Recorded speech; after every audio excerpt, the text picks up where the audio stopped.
a gente viu aí o conceito de igreja que foi colocado para a gente, né? A gente viu que a igreja assim, surgiu no coração de Deus, né? Então não foi nada criado por homens. O próprio texto que nós lembramos, até nós já trabalhamos esse texto lá de Mateus 16, versículo 18, Jesus deixa claro que eu, né, edificaria o quê? A minha igreja. Então ele está falando que ele edificaria a igreja dele. A gente vê que o termo está no singular, não são várias igrejas, então não está falando de denominações, está falando de vida de pessoa, né, logicamente. E a gente vê que é algo que está sendo trabalhado, está sendo, como é que eu posso dizer assim, implantado ainda mais na nossa mentalidade, né?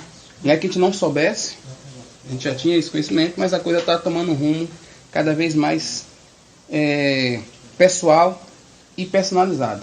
Mas tem um detalhe aí dentro disso, né, que a gente vai aproveitar essa palavra de igreja e aprofundar dentro do que tem estudado. E eu queria ler com vocês o mesmo texto que a gente leu lá com o Jaceman, que é o Efésios, capítulo 1, né, do 4 ao 14. E a gente lendo esse texto, a gente vai ver alguns pontos bem fundamentais aí. Então, Efésios capítulo 1, versículo 4 ao 14. Vou ler aqui. Diz assim: como também nos elegeu nele, antes da fundação do mundo, para que fôssemos santos e irrepreensíveis diante dele em amor. Então, Deus nos escolheu nele, está falando nele quem? Em Jesus. Isso antes da fundação do quê? Do mundo. Então, antes que o mundo existisse, Deus já tinha nos elegido, já tinha nos escolhido antes, né? Em Jesus, com um propósito, né? Para que fôssemos santos e irrepreensíveis diante dele em amor. E nos predestinou para filhos de adoção por Jesus. Então, ele já deu um destino prévio para a gente. Já tinha um destino para nós, que era filhos, e esses filhos para adoção por meio de Jesus Cristo, para si mesmo, segundo o beneplácito de sua vontade. 6. Para a louvor e glória da sua graça, pela qual nos fez agradáveis a si no amado. 7. Em quem temos a redenção pelo seu sangue, a remissão das ofensas, segundo as riquezas da sua graça, que ele tornou abundante para conosco em toda sabedoria e prudência. E eu queria tentar um pouquinho com vocês no 9 e o 10, que diz: descobrindo-nos o mistério da sua vontade, segundo o seu beneplácito que propuser em si mesmo, de tornar a congregar em Cristo todas as coisas na dispensação da plenitude dos tempos, tanto as que estão nos céus como as que estão na terra. Dá uma paradinha no versículo 10, olha uma coisa interessante. Descobrindo-nos o... que palavra que está aí? Mistério da sua vontade. Pula para o 10. Que mistério era esse? Tornar a congregar em Cristo todas as coisas. Então, essa palavra aqui é interessante, né? Porque as pessoas usam o termo hoje mistério de uma forma até meio equivocada, né? Havia um mistério, como há um mistério. E esse mistério, na verdade, que já foi revelado para a gente, é acerca de quê? Da igreja do Senhor. Gente, uma coisa que a gente tem que ter cuidado, eu já tenho acompanhado algumas pessoas e a gente vai conversando com ela, aí a pessoa diz assim: eu já sei o que é igreja. É um ponto bom, né? Aí ela diz: eu já sei que nós somos igreja, já sei que igreja não é 4 paredes, beleza. E ela vai discorrer isso muito bem, né? Ela vai explicar muito bem. Só que tem um detalhe. O entendimento de igreja não pode ser e não vai adiantar se for um entendimento intelectual. O que é um entendimento intelectual? Você sabe exatamente o que é, sabe explicar, sabe passar, mas isso não foi internalizado na gente. Internalizado seria de viver. Internalizado de viver. Por quê? Porque observe o seguinte: para a gente ter a compreensão do que vem a ser igreja, precisamos do Espírito Santo. É o Espírito Santo que vai trazer a clareza do que é igreja. Porque quando você começa a estudar a palavra, e a gente sabe que igreja, segundo o que a gente aprendeu até no domingo, ela tem algumas características, não tem? Qualidade, unidade e o que mais? Quantidade. E a gente viu que na qualidade fala de quê? De santidade. E a gente poderia usar o texto que já se usou, que é Romanos 8, 28 e 29, né? Que temos que ser o quê? Conforme, não é isso que ele falou? A imagem, não é isso? Do Senhor, de Jesus. E aí já semana até explicou muito bem pra gente que é como se fosse o quê? Aquela forma de bolo que tem um coraçãozinho. Pegava a massa, colocava ali, não foi isso? E quando terminava, o bolo tinha que forma? A forma da forma. Do coração. Então é a mesma coisa com a gente, ou seja, é como se o Pai pegasse a gente e colocasse numa forma, e essa forma fosse para que saíssemos como semente de quem? Jesus. Então conforme a imagem. Só que observe o seguinte, vamos pensar um pouquinho em Jesus. Como era Jesus? Vamos pegar só o texto de Mateus 11, 28 e 29. Vinde a mim? Vinde a mim todos que estáis cansados. É o primeiro que eu fui pelo período. Tomai sobre vós meu jugo E aprendei de mim, que sou manso e humilde. Só duas características aí. Manso. Só pegando duas características, né? Não vamos pegar nem muita, mas vamos lá. Manso. é aos poucos. Vamos devagarzinho, senão a gente tem overdose e cai dura, até eu. Mas o quê? Manso e humilde. Mas nada de qualquer jeito. De coração. Manso e humilde de coração. A gente pensa assim, o que é mansidão? O que é mansidão? Não tem nada a ver com o tom de voz, né? Não tem a ver com aquela pessoa, né? Eu lembro que uma vez Carlos falando com a gente, não é aquela pessoa que fala mansinho, que fala devagarzinho. Não. Mansidão. E tem ausência de guerra nela. Sabe? Então, é uma pessoa que consegue estar nos conflitos e ela não termina absorvendo aquilo, não se deixa ser o quê? Dominada pelo conflito. É mansa. Você vê que Jesus estava o quê? O tempo todo em conflito. Não era assim? O povo dizendo que, tentando pegar ele em uma palavra, o tempo todo. Imagine você vivendo num contexto que você não pode confiar em ninguém. Toda hora uma palavra, ó, só para você escorregar. Jesus estava assim o tempo todo. Quando eu não experimentava. Todo mundo experimentando, fariseu, saduceu, dizendo alguma coisa. Nem os discípulos de João lá, que nem acreditavam nele. Aí toda hora vem, e agora acreditaram nele. Ou seja, mansidão. E humildade. O Filho de Deus. Aí a gente poderia usar Filipenses capítulo 2, não é isso? Do 5 ao 8. O Filho de Deus, ó, deixou lá a glória que ele tinha junto com o Pai. Se tornou o quê? Homem. Já foi um negócio incrível. Mesmo sendo homem, assumiu a forma de quê? De servo. E aí a gente lembra daquele texto que ele diz que o Filho do Homem não veio para quê? Ser, mas para. Então, por aí a gente tira duas características só. E aí eu volto para o que eu estava dizendo para vocês. A gente vê isso em Jesus, que a gente fala, meu Deus, eu preciso ser igual a Jesus. Aí a gente começa a fazer o quê? A gente começa a fazer uma coisa que a gente erra. Qual é a coisa que a gente erra? Se esforçar para ser conforme. A gente se esforça para ser o quê? Manso. A gente se esforça para ser o quê? Humilde. E a gente vai se esforçando para ser cada dia mais o quê? Parecido com Jesus. Só que a gente às vezes se pega na própria palavra. Jesus certa vez disse assim, repita comigo, sem mim, nada podeis fazer. O que ele estava dizendo? Vou traduzir para vocês. Você vai tentar ser manso, você vai tentar ser humilde, mas você não vai conseguir não. Você só vai conseguir comigo. E claro que esse comigo, você vê que a proposta do comigo, ele não está falando dele como pessoa em si, mas o quê? Do Espírito que estava sobre Jesus e que viria sobre nós. Lembra que ele faz uma promessa lá em João capítulo 14? Diz o quê? Ó, eu estou indo. Não vos deixarei o quê? Enviarei o quê? E ele vai habitar onde? Dentro da gente. E essa promessa não é uma promessa de Jesus só não. É uma promessa antiga. Se você ver Ezequiel, capítulo 36, versículo 27, você vai ver lá. Enviarei o meu Espírito. Vamos dar uma olhada lá no Velho Testamento. Ezequiel, capítulo 36. Versículo 36, versículo 27. E aí vai dar uma amarrada boa no que ele está falando aqui agora. Colocarei dentro de vocês o meu Espírito. E os quê? Quem vai nos levar? O Senhor. Por meio de quem? E esse Espírito vai fazer o que mais? Nos levar ao quê? Nos levar ao quê? A obedecer fielmente. Algum momento desse texto aí disse: porém dentro de vós o meu Espírito, vocês vão se virar em fazer a minha vontade. É o Espírito do Senhor em nós que nos capacitará a viver a vontade do Senhor, do nosso Pai. E qual é a vontade do nosso Pai? Ser igual a quem? Não é por força. Aí você lembra que é por quem?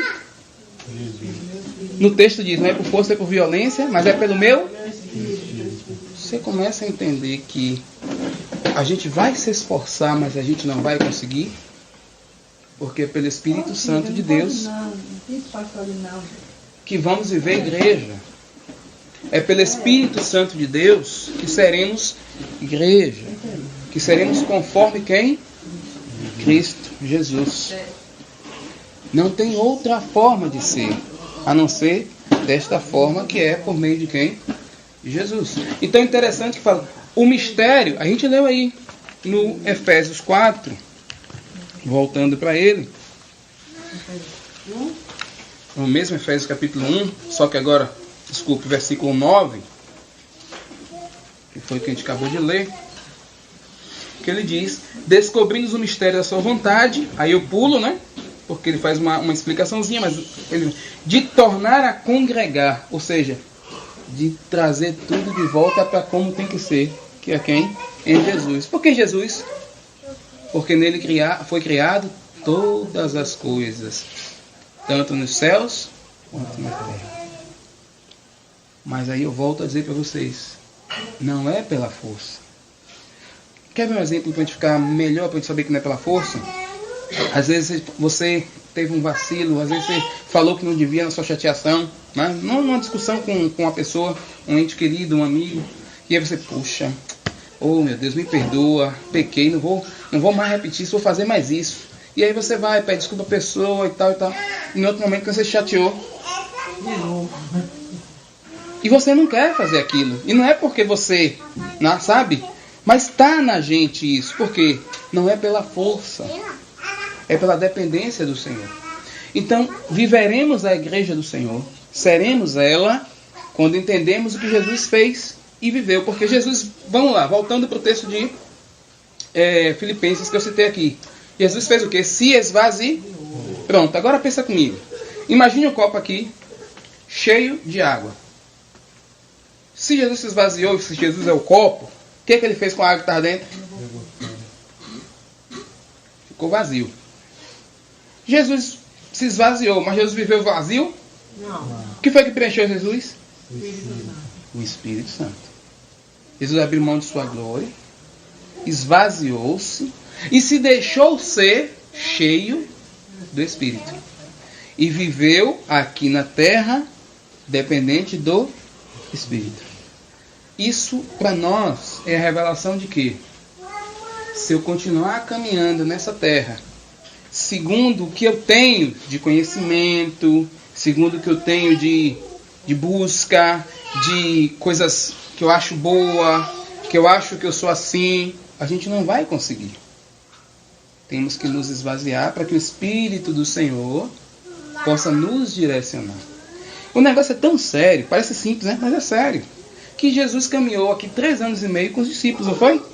E ele chegou e disse para os discípulos, vão de cidade em cidade e pregue o Evangelho. E quando chegar na cidade, diga o que nas cidades?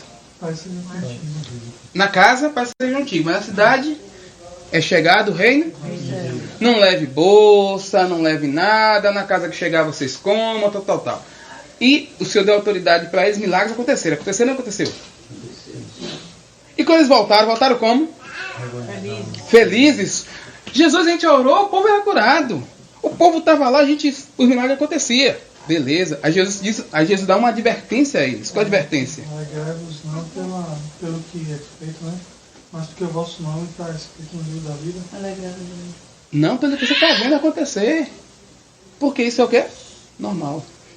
Mas alegrai-vos porque o vosso nome está escrito no livro da vida. Aí Jesus agora está prestes a ser crucificado. Aí passa um tempo com eles, desde a ceia, segundo João, capítulo 13, até o versículo 17, até o capítulo 17. Jesus diz a palavra para dar instruções aos seus discípulos. E uma das instruções foi: não saiam de Jerusalém e aguardem a promessa do Pai. Ué, vamos pensar logicamente aqui. Eu peguei Lucas, que é uma situação aqui. Peguei Lucas e falei: Lucas, você vai trabalhar comigo. Então agora você faz o seguinte: a gente trabalha aqui nessa região aqui, entregando correspondência. Você vai comigo, você vai entregando, qualquer coisa você volta para mim que eu lhe oriento. Beleza. Se eu precisar sair ou viajar para um lugar muito distante, na lógica, eu poderia deixar Lucas? Se ele já fez o trabalho quando eu estava aqui, né? Então se qualquer dúvida surgisse, ele vinha para mim e tirava a dúvida. Então se eu viajei para longe e ele já fez o trabalho aqui, ele pode dar continuidade, porque não é assim que as empresas fazem? Treinam a pessoa, quando ela sente que a pessoa está com segurança, ela faz o quê? Pode ir agora, meu filho. Então tem um período de quê? Treinamento, estágio, né? Tal. Jesus, se a gente for olhar, Jesus fez um treinamento com os discípulos. Mas por que Jesus, já que já tinha treinado os discípulos, já tinha visto os milagres, já tinha feito maravilhas, não deixou que quando ele morreu e ressuscitou, que eles continuem fazendo o que vocês já fizeram, que eu já ensinei a vocês a pregar o reino? Porque não é pela força do homem, porque não é pela capacidade do homem. Você vê que no momento que eles foram, eles voltaram alegres pelo que estava acontecendo. Olha os olhos abertos.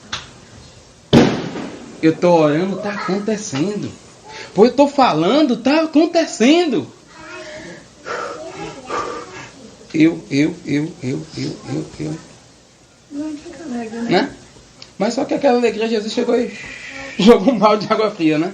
Por que Jesus jogou um balde de água fria? Porque eles precisavam depender da mesma graça do Pai. Por que tinha que depender da mesma graça do Pai? Porque na hora que tudo tivesse escuro, tudo tivesse trevas, tudo tivesse sem esperança, todo mundo se voltasse contra, a força do homem não ia aguentar, porque a gente se entristece. A gente tende a desistir. Você lembra de Elias? Enfrentou quantos profetas? 450. Beleza. Ele que tem a linguagem que parece que teve sintomas de depressão. Enfrentou 450 profetas de Baal. Quando a mulher disse: agora eu vou pegar, vou acabar com ele, matar, ele se escondeu e fugiu. E chegou para Deus e falou o que para Deus? Ele disse: Deus, pegaram os seus profetas, mataram todos, estão querendo me matar, eu quero ir embora, quero morrer. Mas ele não estava com aquela coragem toda, que até ficava zombando dos homens lá: fale mais alto, vai ver, o Baal está dormindo. Não estava com ousadia ali naquela hora falando. E porque quando a coisa apertou para ele, você vai morrer. Por quê? Quando a gente passa a depender da gente, a gente não aguenta. Aí sabe o que aconteceu? O Senhor aparece a ele, renova ele, e o Senhor não diz assim, o Senhor diz assim até: tudo bem, mas você vai fazer isso. Se a gente for olhar no tempo, é quase 10 anos mais que Elias continua. Quando você lê o texto, que parece que foi de um dia para a noite, é quase 10 anos Elias continua o ministério. Capacitado pela força de quem? Do Senhor. Então para nós é a mesma coisa. A força do Senhor sobre mim, sobre você, capacita a gente passar as dificuldades. Aí voltando agora para o texto de Atos, a gente vê os discípulos lá aguardando a promessa. Um determinado dia, todos reunidos em oração. Vem o Espírito sobre todos que estavam ali naquele momento reunidos. São avivados. E um cidadão que todos nós conhecemos aqui, a conduta que era. Quem era ele? Pedro. Que foi o que negou Jesus, né? Quando perguntaram: você é um deles? Oi. Ele assume e faz uma pregação. E 3.000 pessoas. Aí eu pergunto: foi pela capacidade de Pedro? Não. Pelo poder de quem?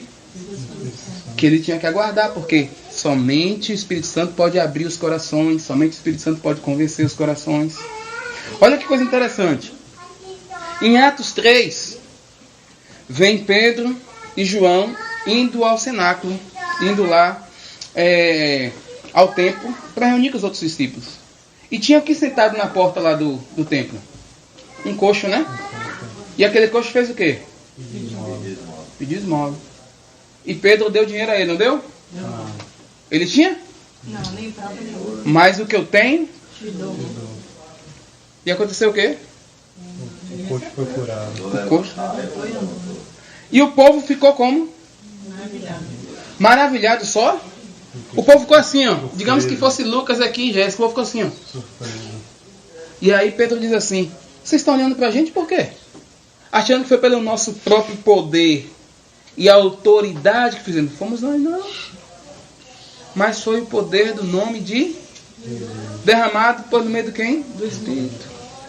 Gente, você começa a entender como o que é que Deus está dando pra gente cada dia mais. Ou seja, você vai passar por situações difíceis nessa vida, assim.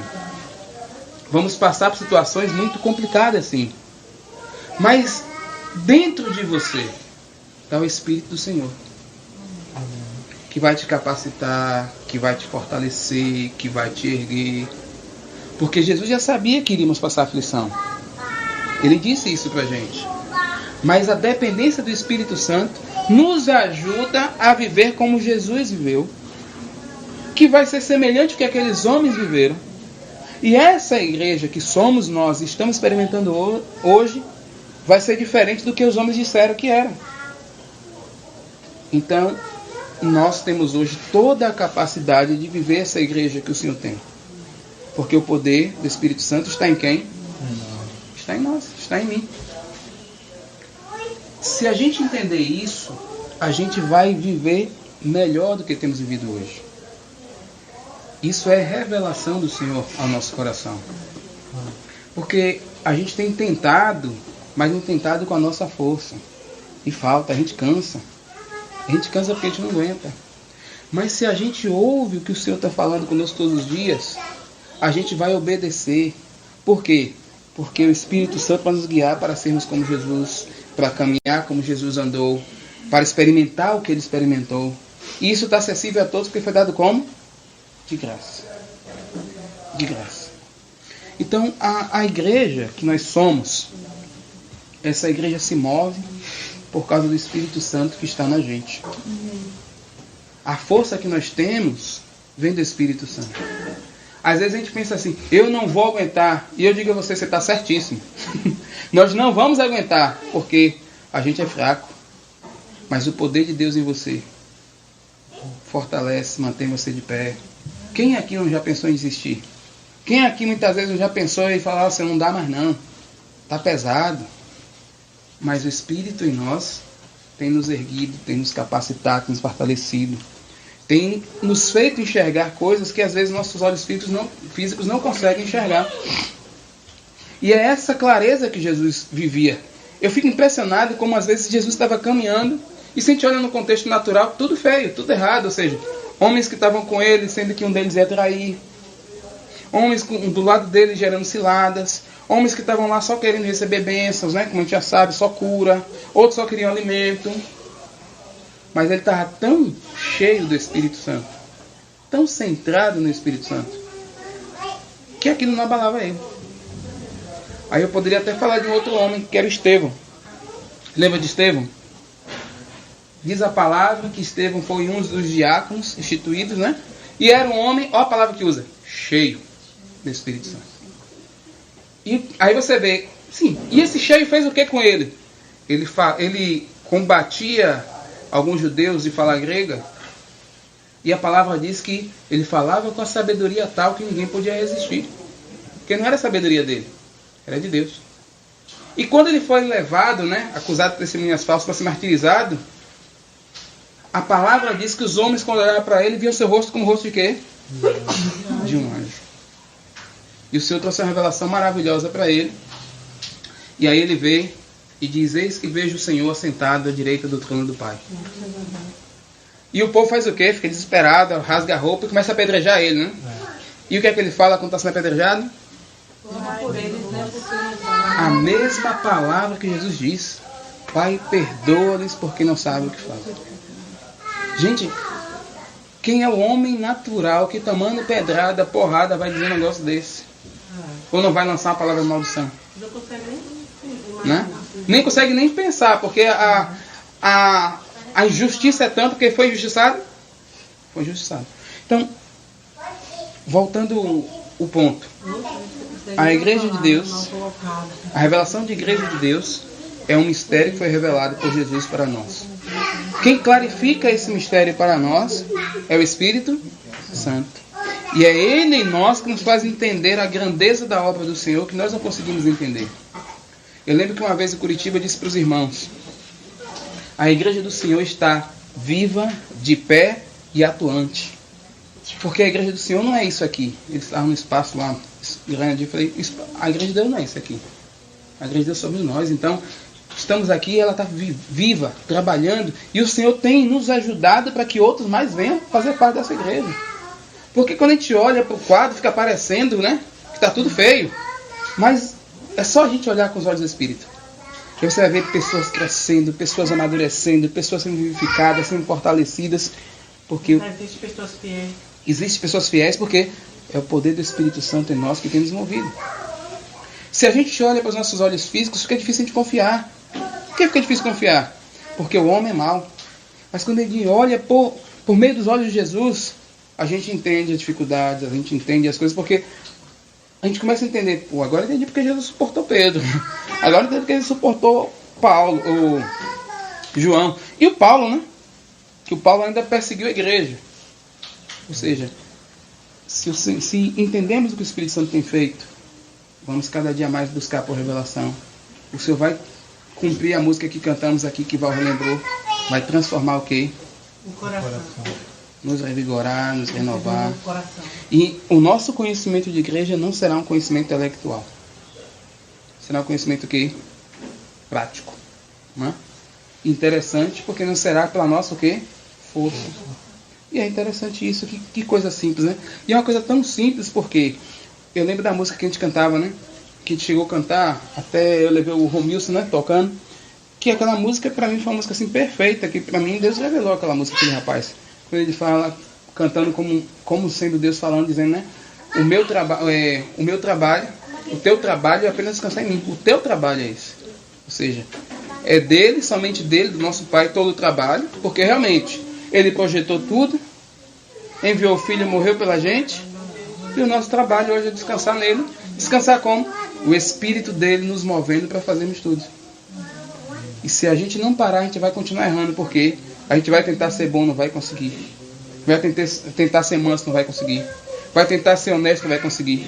Mas a palavra fala de fruto do Espírito, não fala em Gálatas? Bondade, amor, paz, temperança, domínio próprio. Aí a gente pensa assim, mas se você ler o texto antes, o texto diz assim, Gálatas 5,16, andai no Espírito. Andai no Espírito.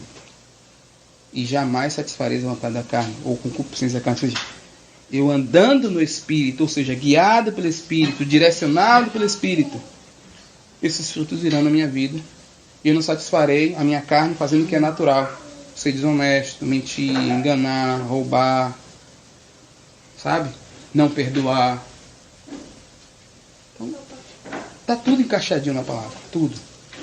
E que eu peço a Deus que cada dia mais nos clarifique a palavra, porque quando a revelação vem, você consegue ler a palavra de forma diferente. E aí você começa a entender cada coisa se encaixando, sabe? Cada coisa no seu devido lugar. Amém, amados? Então, relembra isso aí e lembre-se que a igreja, esse organismo vivo, ela é santa, né? Nós fazemos parte da igreja, nós somos santos. E a igreja é formada, você lembra que o Jaciman falou, né? A igreja é formada porque homens que reconheceram que são pecadores, primeiro ponto, se arrependeram, foram batizados e vivem hoje em graça, em comunhão. Mas o arrepender, reconhecer o pecado e arrepender, ser batizado, você vem com quem sobre você? O Espírito. E aí você vive a igreja que tem que viver.